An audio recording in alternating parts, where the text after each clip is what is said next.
Renocon AAC Blocks. It saves 30% in steel, cement and labor cost. ஒவ்வொரு சதுர அடியிலும் சந்தோஷம். Experience 11 days of Grand Europe trip with easy EMI of rupees 25,000 only with GT Holidays, South India's #1 travel brand. அமைச்சர் பொன்முடி குற்றவாளி அப்படின்ட்டு அறிவித்திருக்கிறது சென்னை உயர்நீதிமன்றம். இந்த தீர்ப்பு உண்மையிலேயே அரசியல்வாதிகளுக்கு கிடைத்த ஒரு மிகப்பெரிய பாடம். நீங்கள் அமைச்சராக இருந்தாலும் சரி, எந்த உயர் பதவி இருந்தாலும் சரி, நீங்கள் ஊழல் பண்ணீங்கன்னா ஜெயிலுக்கு போகணும். இப்போ அவருக்கு 71 72, இப்போ அவருக்கு 80 வயசு ஆகிடும். இப்போ அவர் கருணாநிதி மாதிரி 90 வயசு வரை எல்லாம் இருந்த பதவியில் இருக்க முடியாது. அவங்க கட்சி வச்சுருந்தாங்க, அதனால் இருந்தாங்க. அதனால் பொன்முடி அவர்களின் அரசியல் எதிர்காலம் முடிஞ்சு போச்சு இந்த தீர்ப்போட. அவருக்கு சொத்துக்கள்லாம் ஆயிரக்கணக்கான கோடி அளவுக்கு சொத்துக்கள் இருக்குங்கிற செய்தி. அவன் செம்மண் குவாரியில் கோடிக்கணக்கான பணம் ஊழல் நடந்ததாக கேஸ் நடந்துக்கிட்டு இருக்கு. குறைந்தது 4 வருடம் அவருக்கு சிறை கிடைக்க வாய்ப்பு இருக்கு. தப்பு பண்ணவங்கெல்லாம் பயப்படணும்ல. கேன்னு பெரிய அளவில் தப்பு பண்ணவர், ஏவா வேலு, இவங்கள மாதிரி அவங்க மேலாம் வழக்கே இல்லை. அவங்க மட்டும் அளவுக்கு அதிகமாக சொத்து சேர்க்கலையா, அவங்க மேலேயும் இந்த வழக்கை போடணும். ஏன் ஸ்டாலின் அவர்கள் மேலேயும் சொல்றேனே. இதில் தண்டனைங்கிறது உறுதி. இதை நீதிமன்ற தீர்ப்பாக நான் பார்க்கவில்லை. இது ஒரு இறை சக்தி தான் இந்த தவறு செய்தவர்களுக்கு தண்டனை. செத்து போன கேஸ். ஆதன் தமிழ் நேயர்களுக்கு அன்பு வணக்கம். இந்த சிறப்பு நேர்காணலில் நம்முடன் இணைந்திருக்கிறார் நேதாஜி மக்கள் கட்சி தலைவர் வரதராஜன் அவர்கள். வணக்கம். வணக்கம். அமைச்சர் பொன்முடி குற்றவாளி அப்படின்ட்டு அறிவித்திருக்கிறது சென்னை உயர்நீதிமன்றம். இது சம்பந்தமான அந்த தண்டனை விவரங்கள் 21ஆம் தேதி அறிவிக்கப்படும் அப்படின்னு சொல்லியிருக்கிறது. இந்த வழக்கு அப்புறம் இந்த தீர்ப்பை எப்படி பார்க்குறீங்க? அதாவது இந்த தீர்ப்பு உண்மையிலேயே அரசியல்வாதிகளுக்கு கிடைத்த ஒரு மிகப்பெரிய பாடம். நீங்கள் அமைச்சராக இருந்தாலும் சரி, எந்த உயர் பதவி இருந்தாலும் சரி, நீங்கள் ஊழல் பண்ணிங்கன்னா ஜெயிலுக்கு போகணும் அப்படிங்கிறது தான். இதுக்கு முன்னாடி சசிகலாவுக்கு தண்டனை கிடைத்தாலும் அவர் அரசு பதவியில் இருந்தவர் அல்ல, அரசு பதவியில் இல்லாதவர். ஜெயலலிதா அவர்களுக்கு தண்டனை கிடைத்தாலும் அவர் அப்போ உயிரோடு இல்லை. அதனால் இப்போ தான் உங்களுக்கு செந்தில் பாலாஜி உள்ளே போனது தண்டனை கிடைத்து போகலை, வெறும் எஃப்ஐஆர் போட்டு தான் போயிருக்காங்க. அதனால் குற்றம் நிரூபிக்கப்பட்டு மந்திரியாக இருந்த ஒருத்தருக்கு இது கிடைத்த நல்ல தீர்ப்பு அப்படிங்கிறது தான். ரெண்டாவது, திமுககாரவங்க எப்போவுமே உத்தமர் வேடம் போடுவாங்க. அவங்ககிட்ட கேட்டிங்கன்னா மற்றவங்களை பார்த்து ஊழல் வாதியும்பாங்க, இதில் ஊழலில் ஊறினவங்கம்பாங்க. ஆனால் இவங்க இன்டர்நேஷ்னல் லெவலில் ஊழல் பண்ணதெல்லாம் மறைச்சிட்டு இந்த மாதிரி பேசுவாங்க. இப்போ அவர்களின் உத்தமர் வேடம் இந்த வழக்கின் மூலம் கலைஞ்சிருக்கு. அது ஒரு முக்கியமான விஷயம். ஆனால் என்னென்னு கேட்டிங்கன்னா, 1,30,00,000 தான் அந்த ஊழல் குற்றச்சாட்டு. ஆனால் செந்தில் பாலாஜி பொன்முடி இப்போ சமீபத்தில் ஈடி விசாரிக்கும்போது அவருடைய மகன் சவுதி அரேபியாவில் கம்பெனி வச்சுருந்தார், அதை சமீபத்தில் 100 கோடிக்கு விற்றாங்க அப்படிங்கிற குற்றச்சாட்டு வந்தது. செம்மண் குவாரியில் கோடிக்கணக்கான பணம் ஊழல் நடந்ததாக கேஸ் நடந்துக்கிட்டு இருக்குது. அவருக்கு சொத்துக்கள்லாம் ஆயிரக்கணக்கான கோடி அளவுக்கு சொத்துக்கள் இருக்குங்கிற செய்தி வருது. இவ்வளவு இருக்கும்போது அவர் அளவுக்கு அதிகமாக சொத்து சேர்த்தது வெறும் 1,30,00,000 அப்படிங்கிறது ஏற்றுக்கொள்ளக்கூடிய விஷயம் இல்லை. முழு ஊழலும் வெளியில் வரவில்லை. ஏதோ ஒரு ஊழல் வந்திருந்தாலும் முழு ஊழல் வரல அப்படிங்கிறது தான் என்னுடைய கருத்து. அவருடைய அந்த தண்டனை என்னவாக இருக்கும்? இப்போ இதே சொத்து குவிப்பு வழக்கு தான் ஜெயலலிதா அவர்களுக்கும் 4 ஆண்டு சிறை தண்டனை, 100 கோடி ரூபாய் அபராதம் அப்படின்னு சொல்லிட்டு ஜான் மைக்கேல் டிகுன்கா தீர்ப்பு அளித்தார். ஸோ இப்போ இதில் ஜட்மெண்ட் 21ஆம் தேதி வழங்கப்படும்னு ஜெயச்சந்திரன் அவர்கள் அறிவித்திருக்கிறார். எந்த அளவுக்கான ஜட்மெண்ட்டாக இருக்கும்? குறிப்பாக 2 ஆண்டுகளுக்கு மேலே இருந்துச்சுன்னா என்ன மாதிரி விஷயங்கள் நடக்கும் வாய்ப்பு? அதாவது இந்த கரப்ஷன் ஆக்டில் இந்த தண்டனையை மாற்றினாங்க. 1988 தான் வந்தது. அப்போ 1 வருஷம் டு 3 வருஷம்னு இருந்தது. அதுக்கப்புறம் அது 2 வருஷம்னு மாறினது. இப்போ 4 வருஷம் டு 10 வருஷம்னு மாற்றிருக்காங்க. அதனால் குறைந்தது 4 வருடம் அவருக்கு சிறை கிடைக்க வாய்ப்பு இருக்குது. 100 கோடி போட்டது குன்ஹா பண்ண கோமாளித்தனம். ஒரு வழக்கறிஞராக நான் சொல்கிறேன். இதுவரை நீதித்துறை வரலாற்றிலேயே 1 கோடி கூட யாருக்கும் அபராதம் போட்டது இல்லை, வரலாறே இல்லை. அவர் ஏதோ ஒரு இதில் போட்டார் அந்த 100 கோடி அப்படிங்கிறத. நான் என்ன சொல்கிறேன், சட்டத்தில் அதுக்கு இது கிடையாது. கிரிமினல் ப்ரொசீஜர் கோட்லலாம் அவ்வளோ ஹியூஜ் அமௌண்ட்டுக்கு இல்லை. அவர் போட்டார், மக்களும் கண்டுக்கலை. ஏன்னா சசிகலா பல குற்றச்சாட்டுகளுக்கு ஆளானவங்க, 100 கோடி போட்டது ஒன்றும் தப்பு இல்லைன்னு மக்கள் இதாக இருந்துட்டாங்க. அதனால் இதில் அந்த மாதிரி அமௌண்ட்டு போடுறதுக்கெல்லாம் வந்து வாய்ப்பு இல்லை. அதுலேயே வந்து பார்த்திங்கன்னா நீங்கள் 63 கோடி தான் அவங்க மேலே வழக்கே. ஜெயலலிதா சசிகலா அவர்கள் மேலே அளவுக்கு அதிகமாக சொத்து செலுத்த வழக்கே 63 கோடி தான். அதுக்கு போய் 100 கோடி போட்டாங்க. இதில் 1 கோடியோ 30 லட்சம் தானே. அதனால் 100 அந்த அதிக அமௌண்ட்டெல்லாம் வந்து போடுறதுக்கு வாய்ப்பு இல்லை. பட் என்னென்னு கேட்டிங்கன்னா குறைந்தது 4 வருடம் தண்டனை கிடைக்கும். அதில் ஒரு சின்ன லூப் ஹோல் இருக்குது. 2018 தான் அந்த இதெல்லாம் சட்டத்தை அமெண்ட் பண்ணாங்க. ஆனால் இவர் மேலே எஃப்ஐஆர் போட்டது 2011. அதனால் இவங்க வக்கீல்லாம் சேர்ந்து அது வந்து நீங்கள் அதிகம் குற்ற தண்டனை நீங்கள் அதிகம் கொடுத்தது 2018, நாங்கள் 2011 எங்கள் மேலே வழக்கு போட்டாங்க, அப்போ என்ன தண்டனையோ அந்த தண்டனை தான் கொடுக்கணும்னு வாதாடுவாங்க. எதை கொடுத்தாலும் மினிமம் 2 வருஷம் தண்டனைங்கிறது உறுதி செய்யப்பட்ட ஒன்று. 2 வருஷம் தண்டனை இருந்துட்டாலே அவருக்கு எம்எல்ஏ பதவி பறிபோயிடும். அதில் வேடிக்கை என்னன்னு கேட்டிங்கன்னா இப்போ லேட்டஸ்ட்டாக போட்ட அமெண்ட்மெண்ட்டில் என்ன போட்டாங்க, 2 விஷயம் போட்டாங்க. என்னன்னு கேட்டிங்கன்னா பதவியில் இருப்பதற்கு அவங்களுக்கு இது கிடையாது அப்படின்னு போட்டாங்க. பதவியில் நீடிக்க முடியாது அப்படின்னு போட்டாங்க. 2வது என்ன போட்டாங்க, அப்பீலுக்கு போகிறேன்னு சொல்லி இதுக்கு வந்து நீங்கள் இது வாங்க முடியாது, ஸ்டே வாங்க முடியாது அப்படின்னு தான் சொன்னாங்க. ஸோ அப்பீல் போய் அங்கே ஒரு தீர்ப்பு வர வரைக்கும் இந்த தீர்ப்பு தான் இப்போ ஜெயலலிதா அவங்க மேலத்துக்கே வந்து என்னாச்சு, உங்களுக்கு குணுகாத்துனாரு சொன்ன உடனே ஜெயிலுக்கு தானே போட்டாங்க. அதுக்கப்புறம் அவங்க ஜாமீன் போய் தானே வெளியில் வந்தாங்க, நிறுத்தி வச்சுட்டு வரல. அதனால் நிறுத்தியெல்லாம் வைக்க முடியாது. அவங்க வக்கீல் என்ஆர் இளங்கோ சொல்லியிருக்காரு, சுப்ரீம் கோர்ட்டு போகிறவரை நிறுத்தி வைக்கணும். இவர் என்னமோ இந்த லோக்கல் மேஜிஸ்ட்ரேட் கோர்ட்டில் சாதாரண ஐபிசி அஃபென்ஸுக்கு தான் சஸ்பென்ஷன் ஆஃப் சென்டென்ஸ்னு வரும். சஸ்பென்ஷன் ஆஃப் சென்டென்ஸ் அப்பீல் போகிறேன்னா நிறுத்தி, கரப்ஷன் ஆக்டுக்கு அது வராது. ஸோ இதில் சஸ்பென்ஷனுக்கு வாய்ப்பு இல்லை. ஆமாம், கரப்ஷன் ஆக்டில் அது ப்ரொவிஷனே கிடையாது. ஓகே, நார்மல் ஐபிசி அஃபென்ஸில் அதை கேட்கலாம். இது வந்து கரப்ஷன் ஆக்டு, அதுவும் வந்து ஹைகோர்ட்டு வந்து தண்டனை கொடுத்துருக்காங்க. அதனால் நிறுத்தி வைக்கிறதுங்கிற பேச்சு இல்லை. அதனால் அவர் ஜெயிலுக்கு போய் தான் ஆகணும். ஆனால் எனக்கு ஒரு மாற்றுப்பட்ட கருத்து என்னென்னா, ஜெயலலிதா அவர்களை வந்து கைது பண்ணும்போது தீர்ப்பு அன்னைக்கு அவங்கள அங்கே வர சொல்லி தீர்ப்பு முடிஞ்ச உடனேயே போலீஸை வச்சு அவங்கள கூட்டிகிட்டு போய் ஜெயிலுக்கு அனுப்பிட்டாங்க. ஆனால் இப்போ இவங்களுக்கு வந்து இப்போ ஜட்ஜ் என்ன சொல்லியிருக்காருன்னா, நேரம் வாங்கன்னு சொல்லிட்டு வீடியோ கான்ஃபரன்சிங்லேயும் நீங்கள் வரலாம்னு சொல்லியிருக்காரு. அதில் தான் எனக்கு கொஞ்சம் அதில் பிரச்சனைகள் வருங்கிறது தான் என்னுடைய காரணம். ஹைகோர்ட்டுக்கு வர சொல்லிட்டா ஜட்ஜஸ் என்ன பண்ணுவாங்க, கன்விக்ஷன் கொடுக்க போகிறாங்கன்னா அன்றைக்கி வந்து போலீஸ் இது கேட்டு ஒரு 10-20 போலீஸை ரெடியாக வச்சுருப்பாங்க. தீர்ப்பு சொன்னோடனே இவங்களை சிறைக்கு கொண்டு போங்கன்னு சொல்லுவாங்க. இதுதான் முறை.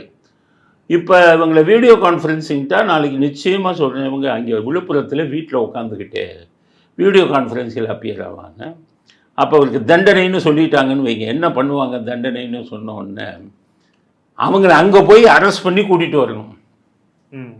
அப்போ என்ன மாதிரி பிரச்சனைகள், இவருக்கு வந்து சென்னையிலேயும் வீடு இருக்குது, சென்னையில் இல்லாமல் அவன் விழுப்புரத்தில் இருந்துக்கிட்டு வீடியோ கான்ஃபரன்ஸில் கொடுத்தால் என்ன ஆகும், அவங்களை அரெஸ்ட் பண்ணி இங்கே கொண்டாந்து ஜெயிலுக்கு இது பண்ணுறதில்ல.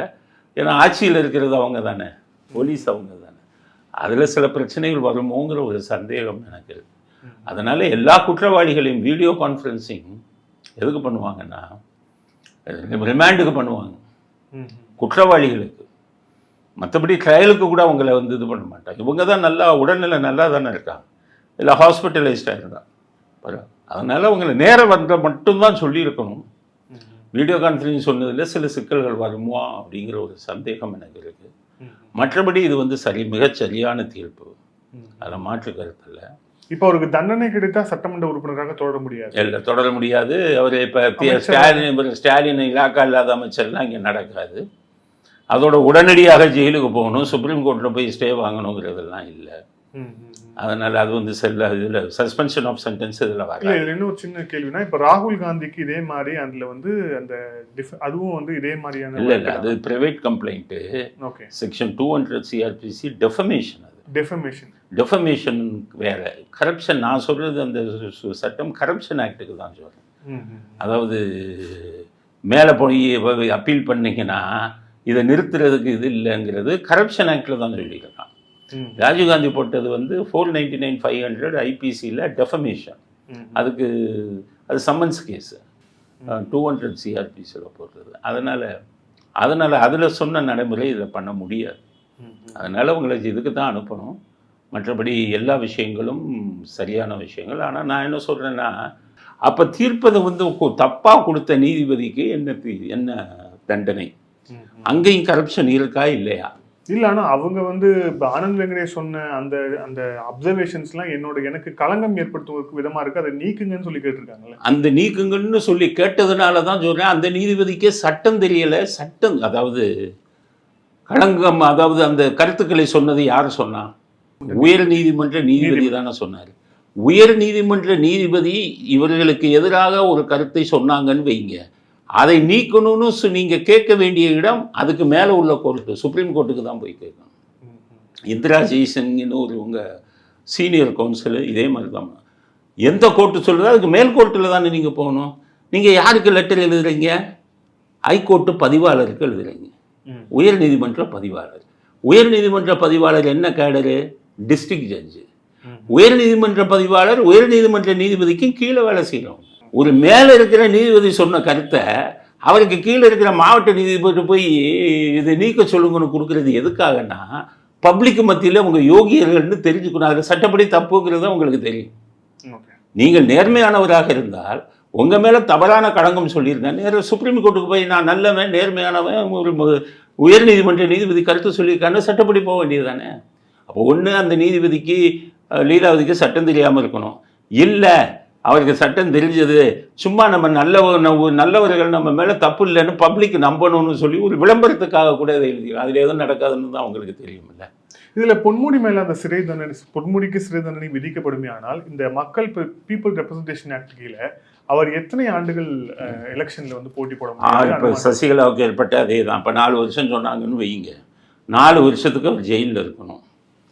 சுப்ரீம் கோர்ட்டுக்கெல்லாம் போய் பெயிலெலாம் கொடுக்க மாட்டாங்க. அதுக்கு கரப்ஷன் ஆக்டுக்கு பெயிலே கொடுக்க மாட்டாங்க. 4 வருஷம் ஜெயிலில் இருக்கணும். 6 வருஷத்துக்கு எலெக்ஷனில் நிற்க முடியாது. இப்போ அவருக்கு 71 வயசோ 72 வயசோ. 6 வருஷம்னா அந்த ஜெயிலிருந்து முடிஞ்சு, ஓகே, எக்ஸ்க்ளூடிங் அப்போ 10 வருஷம். இப்போ அவருக்கு 71 72. இப்போ அவருக்கு 80 வயசு ஆகிடும். இப்போ அவர் கருணாநிதி மாதிரி 90 வயசு வரை எல்லாம் இருந்த பதவியில் இருக்க முடியாது. அவங்க வந்து கட்சி வச்சுருந்தாங்க, அதனால் இருந்தாங்க. அதனால் பொன்முடி அவர்களின் அரசியல் எதிர்காலம் முடிஞ்சு போச்சு இந்த இதோட, இந்த தீர்ப்போட அப்படிங்கிறது தான். 2வது விஷயம், அவர் மனைவியும் ஜெயிலுக்கு போகிறாங்க. இதுவரை நம்ம தமிழ்நாடு அரசியல் வரலாற்றில் அது நடக்கலை. அரசியல்வாதிகள் குடும்பத்தை இழுக்கக்கூடாதுங்கிறதுக்கு இது உதாரணம். கொள்ளையடித்த பணத்தை போய் மனைவி பேர்லேயே மக பேர்லேயே வாங்கினா அவங்களும் ஜெயிலுக்கு போகணும்ல. அதனால் அரசியல்வாதிகளுக்கு இந்த வழக்கில் இருந்து நிறைய பாடம் வந்திருக்கு. எல்லாருக்கும் மேலே ஒரு சக்தி இருக்குங்கிறது இந்த வழக்கில் நிரூபிக்கப்பட்டிருக்கு. என்னென்னா, போட்டது அதிமுக. அதில் இப்போ ஜட்ஜுங்களை பிடிச்சி, இப்போ இந்த ஜட்ஜுங்க, இப்போ நான் சொன்னேன்ல லீலாவதி அவங்க மேலே நடவடிக்கை எடுக்கிற மாதிரி, இந்த லீலாவதிக்கு வாய்க்கால் அமைச்சு கொடுத்தது 2 உயர் நீதிமன்ற நீதிபதிகள். ஆனந்த் வெங்கடேஷ் அதான் சொன்னார், விழுப்புரத்தில் இருக்கிற வழக்கை எப்படி நீங்கள் வெள்ளூருக்கு மாற்றினீங்க, ஹைகோர்ட்டில் வழக்கு போடாமல் எப்படி மாற்றினீங்க, அதை 2 உயர் நீதிமன்ற நீதிபதிகளுக்கு அப்படியே கையெழுத்து மாதிரி போட்டு வாங்கிட்டான், ஒரு லெட்டர் மாதிரி எழுதி வாங்கியிருக்காங்கல்லன்னு சொன்னார்ல. அவங்களுக்கு யார் தண்டனை கொடுக்குறது? அப்போ இது ஒரு கூட்டு சதி தானே. இவர் லஞ்சம் வாங்கினாருன்னு இவரை பிடிச்சிட்டோம், இவரை விடுதலை பண்ணதுக்கு லஞ்சம் வாங்கினவங்க யாரோ அவங்கள பிடிக்கணும்ல. லீலாவதி மட்டும் இல்லை, 2 உயர் நீதிமன்ற நீதிபதிகளும் இருக்காங்க.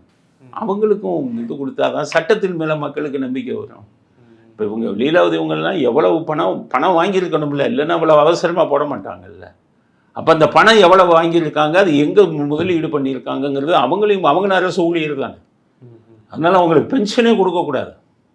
பென்ஷன் ரூல்ஸ் படி பார்த்தீங்கன்னா ரிட்டையர் ஆகி 1 இயர் நினைக்கிறேன், 1 இயர் ஆயிடுச்சுன்னா 1 இயருக்குள்ளே உங்கள் மேலே இது குற்றச்சாட்டு வந்தால் நீங்கள் பென்ஷனையே நிறுத்தி இது பண்ணிடலாம். அது மாதிரி உங்களுக்கு பண்ணணும் அப்படிங்க. பொன்முடி லஞ்சம் வாங்கினதை கூட நம்ம மன்னிச்சிடலாம், நீதிபதிகள் லஞ்சம் வாங்கினதை மன்னிக்கவே முடியாது. ஏன்னு கேட்டிங்கன்னா, நீதி கொடுக்கக்கூடிய இடம் அது. ஏழை எளியவனெல்லாம் அங்கே தான் போகிறான், அவன் இதை நம்பி நீதி கிடைக்கும்னு நம்பி அங்கேயே லஞ்சம் வாங்குறது தான் முதல் குற்றவாளி. பொன்முடியாச்சும் அரசியல்வாதி, இவங்க அரசியல்வாதி கூட அப்படி தான் பண்ணுவாங்க, கோடியாக கொள்ளையடிக்கிறது தான் அவங்க கலாச்சாரம். நீதிபதிகளே அப்படி இறந்துக்கிட்டாங்கன்னா நாளைக்கு வரக்கூடிய நீதிபதிகளும் பொன்முடிட்ட பணம் வாங்கி இவங்கெல்லாம் செட்டில் ஆகிட்டாங்க, நம்மளும் இப்படி வந்துடலாம்னு நினைக்க ஆரம்பித்தா நீதித்துறையால் தான் இன்றைக்கி நாட்டில் வந்து நீதி நிலைநாட்டப்பட்டிருக்கு, மாற்று கருத்தே இல்லை. ஆனால் அதே நீதித்துறை சில தவறுகளையும் செய்கிறாங்கல்ல, அதுக்கு வந்து பாடம் கற்பிக்க நம்ம நாட்டில் சட்டங்கள் இல்லை. அது பண்ணணும் அப்படிங்கிறது தான் என்னுடைய இது. அதனால் இதில் வந்து இவருக்கு கிடைத்த தண்டனை, இவருக்கு உடந்தையாக இருந்த இந்த தீர்ப்பு அளித்தவங்களுக்கு நிச்சயம் கிடைக்கணும். இல்லை, நீதிபதி ஆனந்த் வெங்கடேஷ் ஷோமோட்டோ எடுத்ததே செல்லாது அப்படின்ட்டு உச்சநீதிமன்றம் போனார் பொன்முடி. அவருக்காக கபில் சிபில், முகுல் ரோத்தகிலாம் வந்து வாதாடினாங்க. அது வந்து அப்புறம் சந்திரசூட் அவர்கள் தலையிட்டு நீதிபதி ஆனந்த் வெங்கடேஷ் அவர்களை பாராட்டினார் அப்படிங்கிறதையும் பார்க்குறோம். ஸோ இந்த தீர்ப்பு அப்படிங்கிறது எந்த மாதிரியான சட்டத்துறையில் உள்ள இருக்கவங்களுக்கு எந்த மாதிரி ஒரு நம்பிக்கையை கொடுக்கும்? இல்லை, நீ எப்போவுமே உயர் நீதிமன்றத்துக்கு நிறைய அதிகாரம் இருக்குது. எந்த ஒரு வழக்கையும் அவங்க தானாக முன் வந்து எடுக்கிறது, விசாரிக்கிறது அப்படிங்கிறதுக்கு அவங்களுக்கு அதில் அதிகாரம் இருக்குது. ஒரே ஒரு கண்டிஷன் என்னென்னா, உயர் நீதிமன்ற தலைமை நீதிபதிகிட்ட அவங்க அனுமதி வாங்கிட்டு பண்ணணும். அவர் அனுமதி வாங்காமல் பண்ண மாட்டார். ஆனந்த் வெங்கடேசன் வெர்பலாக வச்சு அனுமதி வாங்கியிருப்பார். இவர் உயர்நீதிமன்ற தலைமை நீதிபதிட்ட அனுமதி வாங்காமல் பண்ணினாருன்னு தான் இவங்க வழக்கே போட்டாங்க சுப்ரீம் கோர்ட்டுக்கு. அப்போ சுப்ரீம் கோர்ட் வந்து அது எடுத்தது தப்புன்னு இவங்க சொல்லலையே. இப்படி ஒரு நீதிபதி இருப்பதற்கு நீதித்துறை பெருமைப்படுகிறதுன்னு சொல்லிட்டாங்க. அப்படி சொல்லிட்டு அவர் கேஸில் போனவங்களுக்கு இவருக்கு போய் இது கொடுப்பாங்களா, ஜாமீன் கொடுப்பாங்களா? யாருக்கு? இப்போ பொன்முடிக்கு ஒரு நீதித்துறை பெருமைப்படும் ஒரு நீதிபதி சொன்ன வழக்கில் தீர்ப்பாகி தண்டனை கிடைச்சிருச்சு. அப்புறம் அவரை நீங்கள் பாராட்டிட்டு அவர் அந்த வழக்கில் தண்டனை கிடைச்சவங்களுக்கு நீங்கள் அவங்க எப்படி கொடுப்பாங்க? நீங்கள் எவ்வளோ பெரிய கபில் சிபலை கூட்டிகிட்டு போனாலும் சரி, வேறு யாரை கூட்டிகிட்டு போனாலும் சரி, நடக்காது. அதனால் இதில் தண்டனைங்கிறது உறுதி. இதை நீதிமன்ற தீர்ப்பாக நான் பார்க்கவில்லை.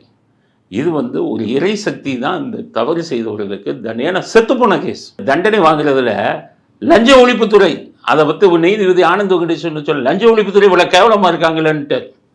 அவங்களுக்கு என்ன தண்டனை?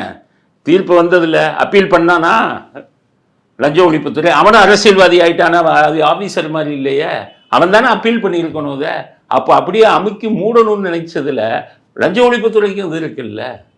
அதனால் அவர்களுக்கும் அந்த தண்டனையை கொடுத்துருக்கணும், இனிமையாச்சும் கொடுக்கணும். அப்போ தான் வருங்காலத்தில் இருக்கிறவங்க ஒரு ஆட்சிகளுக்கு இருக்காங்கன்னா அவங்களுக்கு ஆதரவாக செயல்படுவது தான் காவல்துறையா? அவர்களுக்கு ஆதரவாக செயல்படுறது தான் லஞ்ச ஒழிப்புத்துறையா? அது கூட அவங்க ஏடிஎம்கே இருக்கும்போது போட்டது. அது ஒன்று. அடுத்தது, இந்த தீர்ப்புக்கு அப்புறம் ஏற்கனவே இன்னும் 2 வழக்கையும் அவர் எடுத்தார். KKSSR ராமச்சந்திரன், அதுக்கு அடுத்தது தங்கம் தென்னரசு, OPS வளர்மதி, இவங்க மேலாம் எடுத்துருக்காங்க. எல்லா அரசியல்வாதிகள் மேலே உள்ள வழக்கையும் இதே மாதிரி விசாரித்து அளவுக்கு அதிகமாக சொத்து சேர்ந்துருந்தா தீர்ப்பு கொடுங்கணும். அதையும் சீக்கிரம் கொடுக்கணும் உயர் நீதிமன்றம். ஏன்னு கேட்டிங்கன்னா, ஜெயச்சந்திரன் நீதிபதிக்கு இந்த இதோட முடிஞ்சிருக்கு. 22ஆம் தேதியோடு அவர் போர்ட்ஃபோலியோ முடிஞ்சிருக்கு. அடுத்து வேற ஒரு ஜட்ஜை போடுவாங்க. அந்த வர்ற ஜட்ஜும் கரெக்டாக கொடுக்குற ஆளாக இருக்கணும். ஏன்னா அவர் ஆனந்த் வெங்கடேசன் எப்படி நேர்மையான நீதிபதியோ அதே மாதிரி ஜெயச்சந்திரன் அவர்களும் நேர்மையான நீதிபதி. அடுத்து வர்றவங்களே இதே மாதிரி நேர்மையான நீதிபதியை போட்டு ஒரு 4-5 அரசியல்வாதியும் உள்ளே தள்ளுங்கிறாங்க. அது ஒன்று. அதுக்கடுத்தது, இந்த திமுகலேயே இன்னும் பெரிய முதலைகள் இருக்காங்க. துரைமுருகன் இந்த தீர்ப்பை பார்த்தோன்னே அவர் ஆஸ்பத்திரியில் போய் அட்மிட் ஆகிட்டார். உடல்நிலை சரியில்லாமல் இன்னைக்கு அட்மிட் ஆகிட்டார். பயம், அடுத்து நம்மளை அப்படி, ஏன்னா தப்பு பண்ணவங்கெல்லாம் பயப்படணும்ல. நேரு பெரிய அளவில் தப்பு பண்ணவர், ஏவா வேலு, இவங்கள மாதிரி அவங்க மேலாம் வழக்கே இல்லை. அவங்க மட்டும் அளவுக்கு அதிகமாக சொத்து சேர்க்கலையா? அவங்க மேலேயும் இந்த வழக்கை போடணும். ஏன் ஸ்டாலின் அவர்கள் மேலேயே சொல்கிறேனே, 6 கோடி சொத்து இருக்குன்னு ஸ்டாலின் கணக்கு காமிக்கிறாரு. 6 கோடி சொத்து உங்களுக்கு எப்படி வந்தது? உங்களுக்கு தான் தொழிலே இல்லையே, உங்கள் பையனுக்கு தானே தொழில். 2 கோடி ரூபா கார் இல்லைன்னு சொல்லி எலெக்ஷன் கமிஷனில் கொடுத்துருக்கீங்க. 2 கோடி ரூபா காரில் போகிறீங்க. வேலைச்சேரி பங்களா 100 கோடி பெறுங்கிறாங்க, செனட் ஆஃப் பங்களா பெறுங்க. இதெல்லாம் உங்களுக்கு எப்படி வந்தது? உங்கள் இவர் ஆயிரக்கணக்கான கோடியை ரெட் ஜாயிண்ட்டில் முதலீடு செஞ்சுருக்காருன்னு சொல்கிறாங்களே ஒரு உதயநிதி. அவருக்கு என்ன தொழில்? இந்த ஆயிரக்கணக்கான கோடி எங்கேருந்து வந்தது? இன்றைக்கி G2 கட்டக்கூடிய அத்தனை கட்டிடங்கள், எத்தனை ஆயிரக்கணக்கான கோடி கட்டிடங்களை கட்டுறாங்க, நிலங்களை வாங்கி போடுறாங்க. எல்லாம் மக்களுடைய கொள்ளையடித்த பணம் தானே. இவர்களும் தண்டிக்கணும் அப்படிங்கிறது, இவர்களும் தண்டிக்கப்படணுங்கிறது தான் மக்களுடைய விருப்பம். 4 பேரை ஜெயிலுக்கு அனுப்புனீங்கன்னா தான் திருந்துவாங்க. நீங்கள் பணம் வாங்காமல், லஞ்ச பணம் வாங்காமல் நீங்கள் வந்துக்கிட்டு ஒரு அரசியலில் இருக்க முடியாது. எப்படின்னா, எலெக்ஷன் கமிஷனே சொல்கிறான், ஒரு தொகுதிக்கு 50 லட்சம் செலவு பண்ணலாம். 234 தொகுதியில் நீங்கள் நிற்கணும்னா 117 கோடி நீங்கள் செலவே பண்ணணும். ஒரு அரசியல் கட்சிக்கு 117 கோடி எப்படி வரும்? லஞ்சம் வாங்காமல் வராது. ஆனால் அந்த லஞ்சத்தில் 2 வகை இருக்குது. இப்போ பிஜேபி இருக்காங்கன்னா நிர்வாகத்தில் அவங்க லஞ்சம் ஊழல் பண்ணுறதில்ல, மக்கள் பணம். அது பணக்கார்ட்ட டொனேஷனை வாங்கிக்கிறாங்க, வாங்கிக்கிட்டு அவங்க நடத்துகிறாங்க. மக்கள் கண்டுக்க மாட்டான். மக்கள் வரி பணத்தை தொடாதீங்கிறேன், பணக்காரர்கிட்ட வாங்கிக்கோங்க. அது எல்லா அரசியல்வாதியும் செஞ்சது தானே. நீங்கள் போய் மக்களுடைய பணத்தில் போய் இப்போ செம்மண் குவாரியை எடுத்தீங்கன்னா அது இயற்கை தான, இயற்கை பேரழிவு இல்லை, ஒரு ஒரு ஒரு மாநிலத்தோட இயற்கை இது இல்லை. அப்போ நீங்கள் இப்போ மணல் இல்லைங்க, ஆற்று மணல்லாம் இயற்கை வளத்தை குட்டி சோறு ஆக்குறீங்கல்ல, இதிலிருந்து சம்பாதிக்காதீங்க. பெரிய பணக்காரங்கிட்ட பெரிய பெரிய கம்பெனிகள்கிட்ட டொனேஷனை வாங்கி அரசியல்வாதிகள் பண்ணுங்க, மக்கள் பணத்துக்கிட்ட வராதிங்க. மக்கள் பணத்தை கொள்ளையடிக்கிறவங்க நம்ம, அதனால தான் பிஜேபி மேலே ஊழலே வரல. அவங்க கிளியராக இருக்காங்க, பணக்கார்கிட்ட வாங்கிடுவோம், மக்கள் பணத்துக்கிட்ட போகக்கூடாது, அது மாதிரி இருங்கங்க. அதனால தான் உங்களுக்கு நீங்கள் தலைகீழாக இருக்கீங்க. கொள்ளையடிப்பது பூரா மக்களுடைய பணம் தானே. 4000 கோடி கால்வாய் பணிக்கு வாங்கினீங்க, அது கால்வாய் பண்ணி ஒழுங்காக நடக்கலை. முதற்கட்ட 98% செலவு பண்ணினீங்க, இப்போ 40ங்கிறீங்க. அப்போ இந்த மாதிரி அந்த 4000 கோடி யாருடைய பணம்? மக்களுடைய வரி பணம். அங்கே பண்ணாதீங்க. அரசியல்வாதிகளுக்கெல்லாம் நான் சொல்கிறேன், அதுதான் உங்களுக்கு தான் டொனேஷன் கொடுக்க பெரிய பெரிய ஆளுங்கள்லாம் முன் வருவாங்கல்ல, அங்கே வாங்கிக்கோங்க. பிஜேபி மாடலை பண்ணுங்க, அப்படியா? திமுக மாடல், உங்கள் திராவிட மாடலை பண்ணாதீங்க.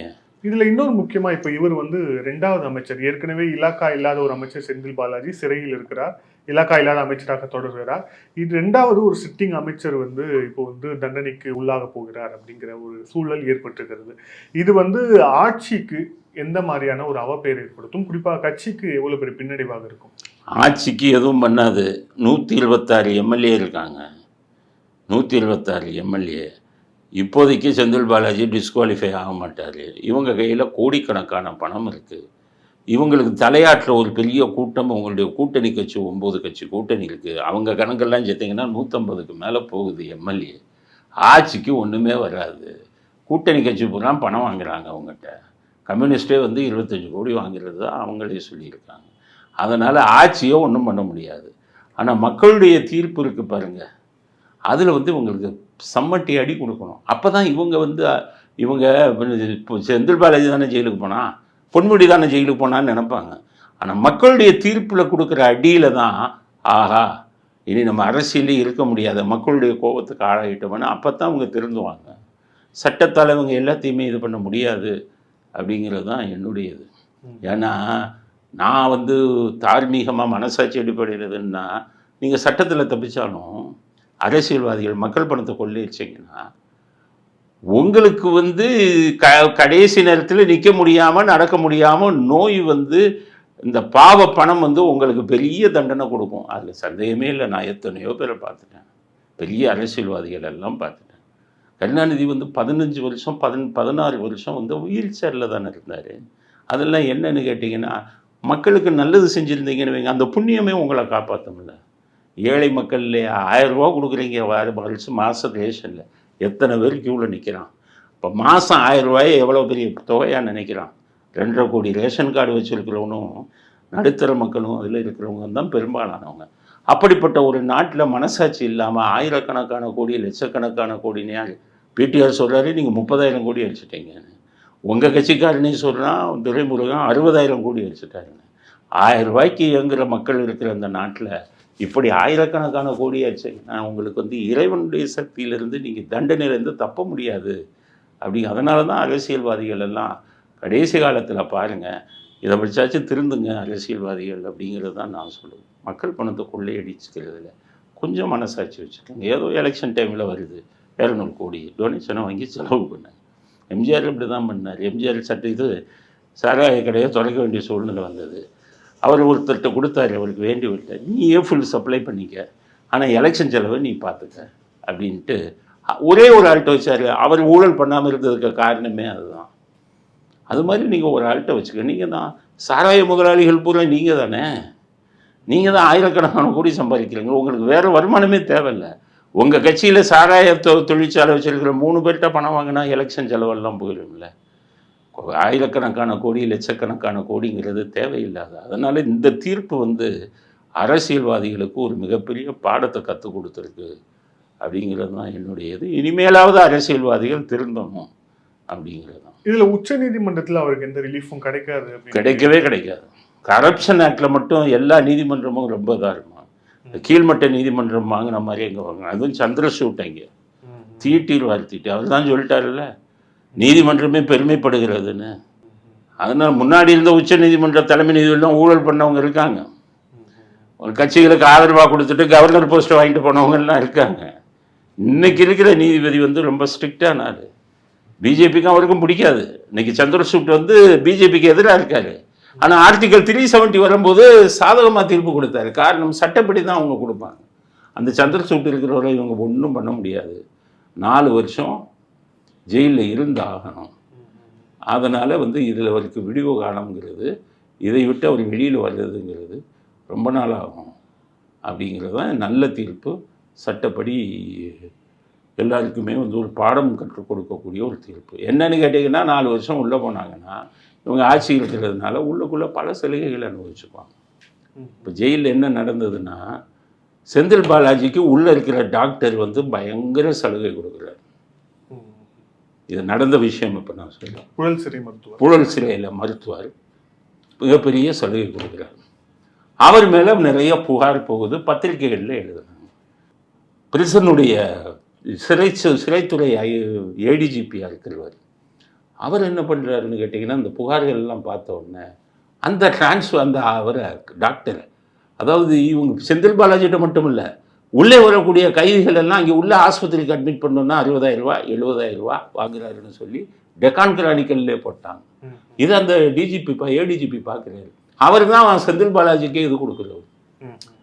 செந்தில் பாலாஜிக்கு ஒரு மிகப்பெரிய அரசியல் புள்ளிக்கெல்லாம் முன்னாடி ஜெயிலில் இருக்கும்போது நைட்டு வீட்டில் போய் படுக்க வச்சுட்டு ஏசியில் காலையில் கூட்டிகிட்டு வந்துடுவாங்க. இப்படியெல்லாம் நடக்குதுன்னு அவர் உடனடியாக அந்த டாக்டரை மினிஸ்டர் செந்தில் பாலாஜிக்கும் உதவி செய்கிறாரு, இது பண்ணுறாருன்னு ஒன்று ட்ரான்ஸ்ஃபர் பண்ணிட்டார். 5 நாள் அந்த டாக்டர் திரும்பி அதே இடத்துல வந்து ஜாயின் பண்ணி அந்த ஏடிஜிபியை ட்ரான்ஸ்ஃபர் பண்ணிட்டாங்க. இப்படி இருக்கு நிர்வாகம். அந்த ஏடிஜிபி தலை குனிஞ்சு போனார். ஊழல் பண்ணவனை கொண்டாந்து ஊழல் பண்ணவங்களுக்கு தண்டனை கொடுத்தவனுக்கு இவங்க தண்டனை கொடுத்து அனுப்பிட்டு ஊழல் பண்ணவனே அதே இடத்துல போடுறாங்க. அதனால் இப்போ உள்ளே போனாலும் பொன்முடிக்கும் எல்லா சலுகைகளும் கொடுப்பாங்க. எதை கொடுத்தாலும் சரி, மந்திரி பதவி போயிடும், எம்எல்ஏ போயிடும், அரசியல் வாழ்க்கை போச்சு. இல்லை, நீ உள்ளே போய் ஏசியிலேருந்து இதில் போயிருந்துக்க. உள்ளே ஏசி இல்லைன்னாலும் ஜெயில் சூப்பரண்ட் ரூமில் ஏசி இருக்கும், அங்கே போய் படுக்க வச்சுக்குவாங்க, ஏதோ பண்ணிக்கோங்க. ஆனால் உங்களுடைய அரசியல் வாழ்க்கை முடிஞ்சதில்லை, அதுதான் உங்களுக்கு கிடைத்த தண்டனை. மக்களின் பணத்தை கொள்ளையடித்ததுக்கு அதுதான் தண்டனை அப்படின்னு தான் நம்ம ஏற்றுக்கொள்ளும். இப்போ ஒரு அமைச்சர் உள்ள இந்த மாதிரி தண்டனைக்கு உள்ளாரா அப்படிங்கிற போது இந்த அரசு நிர்வாகம் கிரைசிஸ்ல இருக்குன்னு ஒரு பார்வை பார்க்கப்படுது. அது மட்டும் இல்லாமல் இதே மாதிரி இந்த சொத்து குவிப்பு வழக்கு அமைச்சர்கள் மீது KKSSR நிதி அமைச்சராக இருக்கக்கூடிய தங்கம் தென்னரசு மீதும் இருக்கிறது. அப்படிங்கிற போது முதலமைச்சர் இங்க எப்படி ஆக்ட் பண்ணணும்? ஒருவேளை ஜெயலலிதா அவர்கள் எம்ஜிஆர் அவர்கள் இருந்துதா அவங்க எப்படி ஆக்ட் பண்ணியிருப்பாங்க? எப்படி இப்போ எம்ஜிஆர்லாம் உளவுத்துறையிட்ட இருந்து ரிப்போர்ட் வாங்குவார் மந்திரிகளை பற்றி, கூப்பிட்டு உதப்பார். எம்ஜிஆர்னா உதவாங்கின மந்திரிங்க நிறைய பேர் இருக்காங்க. குமிச்சு அந்த பணத்தை பறித்து சத்துணவுக்கு சேர்த்து விட்டுருவார். அதாவது அரசாங்க கணக்கில் சேர்த்து விட்டுருவார் எம்ஜிஆர் இருந்தவரை. ஜெயலலிதா இருந்தவரை என்ன பண்ணுவாங்கன்னு கேட்டிங்கன்னா, அவங்கள பார்த்துக்கிட்டே இருந்துட்டு அவங்க வேறு செலவு ஐட்டங்கள் வரும்போது அந்த மந்திரியை கூப்பிட்டு இந்த செலவெல்லாம் நீ பண்ணு. உதாரணத்துக்கு 2015 வெள்ளம் வரும்போது 10 மந்திரிகளை கூப்பிட்டாங்க. தொலைச்சி போடுவேன், எல்லாம் சம்பாதிச்ச பணத்தெல்லாம் செலவு பண்ணலைன்னா மந்திரி விட்டு தூக்கிடுவேன். அவன் போட்டுக்கிட்ட 10 கோடி 20 கோடின்னு போட்டு 100 கோடி வரை போட்டு எல்லா பொருளையும் வாங்கி அவங்க தான் சப்ளை பண்ணாங்க. ஸோ அவர்கள் என்ன நினைப்பாங்கன்னு கேட்டிங்கன்னா, நான் பெரிய தலைவர்கள் கொள்ளையடிச்சிருக்கான், நம்மளால் கட்டுப்படுத்த முடியலை, பணத்தை வெளியில் கொண்டாந்து பப்ளிக்குக்காச்சும் கொடுத்துடலாம். ஜெயலலிதா 1000 குற்றச்சாட்டுகள் இருந்தாலும் இப்படி பண்ணாங்க. காமராஜர் இவங்கெல்லாம் இருந்தாங்க. அதிலெல்லாம் நீங்கள் பார்த்தீங்கன்னா இந்த மாதிரி லஞ்சம்ங்கிறது இருந்ததா? அப்போ கக்கனெல்லாம் காமராஜ் மந்திரியிலேருந்து வேஷ்டி ரப்பர் செருப்பை போட்டு போனார். அதுக்கப்புறம் அண்ணாதுரையும் அப்படி தான். அண்ணாதுரை மேலே பல தெய்வ மறுப்பு கொள்கையெல்லாம் வந்து எது எங்களுக்கு பிடிக்காதது தெய்வ மறுப்பு கொள்கை அவர்கிட்ட இருக்குது. ஆனால் அண்ணாதுரை சத்த இன்றைக்கி 100 ரூபா இல்லையா? இதுதானே திராவிட மாடல்.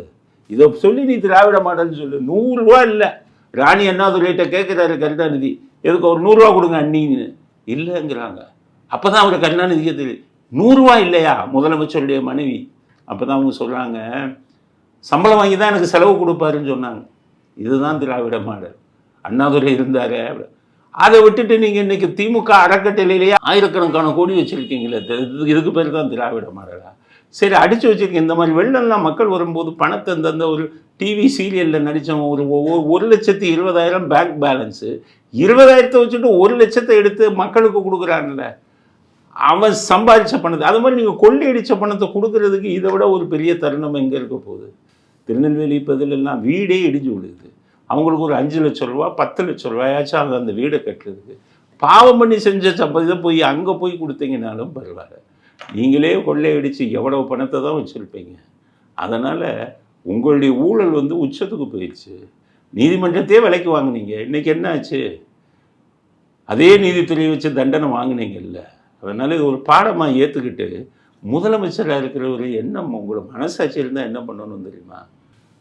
என்ன பண்ணணும்? உங்களுக்கு உடனடியாக அவர் மேலே குற்ற வழக்கு இருக்குன்னா அவர் மந்திரியாகவே நீங்கள் ஆக்கக்கூடாது. செந்தில் பாலாஜிக்கெல்லாம் நீங்கள் இவ்வளோ சப்போர்ட் பண்ணலாமா? அவர் மேலே உச்ச நீதிமன்றம் வரை அவர் மேலே நடவடிக்கை எடுக்க சொல்லிட்டாங்கல்ல. அவரை நீங்கள் மந்திரியாக வச்சுருக்கலாமா? அவருக்கு போய் இப்போ இலாக்கா இல்லாத மந்திரியாக கொடுத்தப்போ ஊழல் செய்கிறவங்களுக்கு துணை போகிற மாதிரி தான் அர்த்தம். அதனால் ஸ்டாலின் வந்து ஒரு தலைவருக்குரிய இது வந்து அவருக்கு இல்லைங்கிறது தான். இவர் கருணாநிதி அவர்கள் இருக்கும்போதும் அப்படி தான். மந்திரிங்க கொள்ளையடிக்கிறது தான் அவருக்கு தெரியும். நேருவை பார்த்து அவரே கேட்பார், என்னையா கொன்னால நான் திருச்சியை விலைக்கு வாங்கிடுவையா அப்படின்னே கேட்பார். அப்போ ஊழல் பண்ணி இவர் சம்பாதிச்சிட்டாருங்கிறது அவருக்கு தெரியும். தெரிஞ்சு என்ன பண்ணுறாரு? இவங்கெல்லாம் எலெக்ஷனுக்கு தேவை, திருச்சி இவங்க கையில் இருக்குது, எலெக்ஷனுக்கு யூஸ் ஆவாங்க. அப்போ அந்த ஊழலையே மறைஞ்சிட்டாங்கல்ல.